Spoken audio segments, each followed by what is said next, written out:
good day and welcome back to our YouTube channel, Diary TV. Yes, of course, I remain your humble host, Divine Favor Awago. Yes, today we're diving into an incredible story from one of Nigerian football legends, a man who carried the host of a nation on his shoulders and soared, quite literally, to dazzling heights. His name, of course, Daniel Amokachi, the Super Eagles star, affectionately known as the Bull, for his strength, speed, and of course, relenting drive on the pitch. But this isn't just about his football heroics. Oh no, this is about something far more glamorous. Far from exclusive, a private jet that once had a Mochi's name on it. Yes, you heard that right, a private jet. So how does a footballer from Kaduna, Nigeria end up with his own plane? What happened to it and why did he give it back? Buckle up, because this is a story of ambition, fame, fortune, and a reality check that brought it all crashing down. By the end of this video, you will understand why Amokachi's jet tiger is as much about humanity or humility as it is about high-flying luxury. Now let's start with the man himself. Born in 1972 in Kaduna, Nigeria, Daniel Amokachi was a prodigy. By his late teens, he was tearing off the fences in the Nigerian league before moving to Europe, where he played for top clubs like Club Brugge, Everton, and Besiktas. He was a key figure in Nigeria's 1994 African Cup of Nations triumph and the heroic Super Eagles squad that dazzled at the 1994 World Cup. Amokachi wasn't just a footballer, he was a symbol of Nigerian excellence, a trailblazer who showed the world what African talent could achieve. But it was during his time at Besiktas and Turkish football giant that his life took a turn into the atmosphere. Now this is where our story begins, a story that starts with a sick mother, a crucial match, and a private jet landing in Kaduna. Now let's dive in. The jet lands in Kaduna. Yes, now I want you guys to picture this. It's the late 1990s and Daniel Amokachi is at the peak of his powers. He's a star striker for Besiktas, one of Turkey's most storied clubs. Yes, adored by fans in Istanbul, of miles away at his mother's bedside. She is unwell and far. A man like Amokachi, family comes first. Meanwhile, Besiktas is gearing up for a massive match in Istanbul, a game they can't afford to lose. Now the club president, a young dynamic figure who's also Amokachi's friend, is desperate to get his star player back. What does he do? Of course, he doesn't book a commercial flight, he doesn't send a car, no, he charters a private jet to Kaduna, Nigeria to pick up Daniel Amokachi. Can you imagine that? Oh, a slick, luxurious plane touching down in Kaduna just for one man. That's the kind of pull Amokachi had. Now, this wasn't a simple trip. The jet had to navigate clearances across multiple countries, hoping through airspaces, regulations, and of course diplomatic hurdles just to land in Nigeria. But it made it. Amokachi boarded the plane, flew to Istanbul, and stepped onto the pitch. And guess what? Oh my God, Besiktas won the match. The fans went wild, the president was over the moon, and Amokachi, of course, he was living a life most of us can only dream of. This moment wasn't just about football though, it was a turning point, as Amokachi tells it. Well, after the game, the club president pulled him aside. They were friends after all, and the president had a question that would change everything. Daniel, do you want your own private jet? Guys, let that sink in. Your own private jet. Oh my God, not a car, not a yacht, but a plane. Oh my God, for a kid from Kaduna, this was the stuff of fairy tales. Of course, Amokachi, with his trademark confidence, did it state. Of course, as a Nigerian born, why wouldn't I say why not? If you were in his shoes. Hello guys, fams, what would you say? Of course, he said why not, he said. And just like that, the wheels were set in motion for one of the most extraordinary chapters of his life. Yes, but how do you even go from a casual conversation to owning a private jet? Let's find out, guys. Yes, here comes the deal.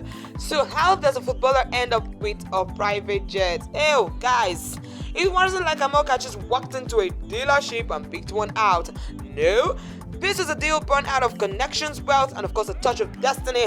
The Besiktas president, true to his word, reached out to his contacts in the aviation world, specifically friends who ran an airline business in America. These weren't small-time operations, they were big players in the world of private aviation. The president connected Amokachi with them, and the negotiations began. The arrangement was unique. Amokachi wouldn't own the jet outright in the traditional sense. Instead, his name would be tied to the aircraft.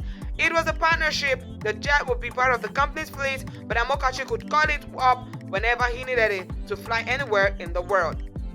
Of course, at any time. Imagine the power of that. Need to zip from Istanbul to Lagos? Done.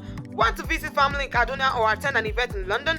Just make a call and the jet is ready. Amokachi himself described it as a divine blessing. Oh, that's my name, of course. It was mine, he said. All to the glory of God. For a man who grew up in the modest circumstances, this was a surreal leap. The jet wasn't just a mode of transport, it was a symbol of his success, a testament to how far he'd come from the dusty beaches of Nigeria to the glitz of global stardom. During this time, Amokachi was earning big money, his weekly paychecks from Besiktas were rolling in, and the life was good. That jet, oh God. Of course, it was just another perk of being at the top. Just as we'll say, the high life comes with a high price, and not just in dollars. Amokachi was flying high literally and figuratively, but what goes up must surely come down. Yes, that's the law of gravity, guys. Yes, let's talk about the reality of owning a private jet. The cost of flying high, maintenance nightmares, oh God. Here's where the story takes a turn. Owning a private jet, or even having one tied to your name, sounds like the ultimate flex, but Amokachi quickly learned that it's not all champagne and clouds. Maintaining a private jet is a financial black hole, even for a footballer at the peak of his earning power. Amokachi himself put it bluntly, it was like suicide. Oh no.